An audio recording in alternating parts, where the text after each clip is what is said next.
રામ રક્ષા સ્તોત્ર કહે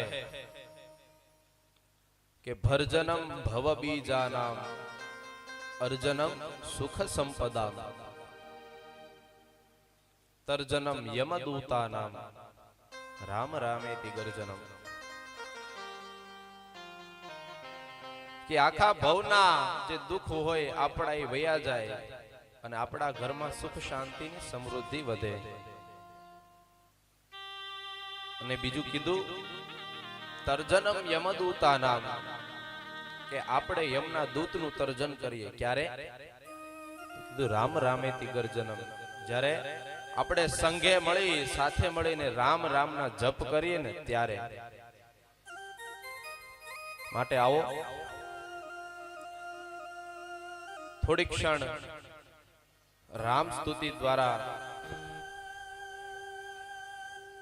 ભગવાન રાઘવેન્દ્ર સરકારમાં જાનકીજી, લક્ષ્મણજી, હનુમાનજીની સ્તુતિ વંદના કરીએ.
the